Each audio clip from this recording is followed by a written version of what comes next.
வந்து இருக்கிறாங்க. இப்போ மதுரை வீரன் எப்படிப்பட்டவராக இருக்காரு அப்படிங்கிறத திமுகவை சேர்ந்த நபரே சொல்கிறாரு.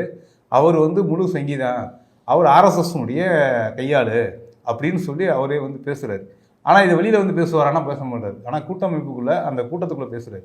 இப்படி எல்லா கட்சிகளும் அதிமுகவை சேர்ந்தவர் சொல்கிறாரு, எங்கள் குடும்பம் வந்து சுமை தூக்கு குடும்பம். அதாவது அந்த மலைக்கு போகிறாங்க பார்த்தீங்களா, அந்த மலைக்கு வந்து போகிறவங்க தண்ணியாக இருக்கட்டும், ஆடாக இருக்கட்டும், சமையலுக்கான அரிசி பருப்பு இதெல்லாம் தூக்கிட்டு போகிறவங்க ஒரு சிலவங்க செய்வாங்க. பெரும்பான்மை மக்கள் அதுக்குன்னு சுமை தூக்கி வச்சுருக்காங்க. அந்த சுமை தூக்கியாக எங்களுடைய உறவினர்கள் நாங்கன்னா போயிருக்கிறோம், இப்படி பயணிச்சிருக்கிறோம். அங்கே வந்து எல்லாம் செஞ்சு முடிச்சதுக்கப்புறம் அவங்க வந்து ஒரு 10-20 பேர் தான் சாப்பிடுவாங்க. மிச்சம் பெரும்பான்மையாக கீழே இருக்கக்கூடிய அந்த கோட்டத்தெருவு சொல்லக்கூடிய அந்த பாதையில் இருக்கக்கூடிய மக்கள் இந்துக்கள் இவங்க தான் வந்து அங்கே அமர்ந்து எல்லாமே சாப்பிட்டு மிச்சம் இருந்தால் கூட கீழே கொண்டு வந்து கொடுத்துருவாங்க. இது பெரும்பான்மை இந்துக்களுக்கு தெரியும் அப்படிங்கிறது தான் அவங்க வந்து வைக்கிறாங்க. இந்த விஷயத்தை என்ன பண்ணுறாங்கன்னா மீண்டும் மீண்டும் சர்ச்சையாகிறாங்க. அதில் வந்து என்ன பண்ணுறாங்க, சந்தனக்கூடு நடக்குது.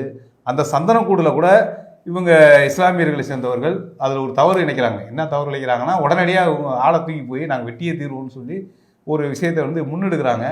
அது வந்து என்ன ஆகுதுன்னா, செய்தியை வந்து ஃபோட்டோவை கொடுத்து பெரிய பிளாஸ் ஆகி இவங்க இஸ்லாமியர்களை திட்டமிட்டு செய்கிறாங்க அப்படின்னு சொல்லி இதாகிறாங்க. இதை திருப்பரங்குன்ற மக்கள் கண்டிச்சாங்க. இது எங்கள் ஊர் பிரச்சனை, நீனு வெளியூர் யாரா இஸ்லாமியர்களை சேர்ந்த நபர்களையும் அங்கே இருக்கக்கூடிய பிஜேபி சேர்ந்த நபர்களையும் கண்டிச்சிருக்கிறாங்க. நீங்கள் வந்து எங்களுக்கு தேவையெல்லாம் பிரச்சனையை உருவாக்காதீங்க, அமைதியாக இருங்க, கொஞ்ச நாள் அதான் சரியாயிடும் அப்படிங்கிறது தான் அவங்களுடைய இது.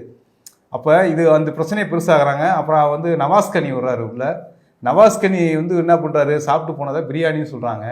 நவாஸ்கனி தான் சாப்பிட்டாரா அப்படிங்கிறதே அங்கே சந்தேகம்.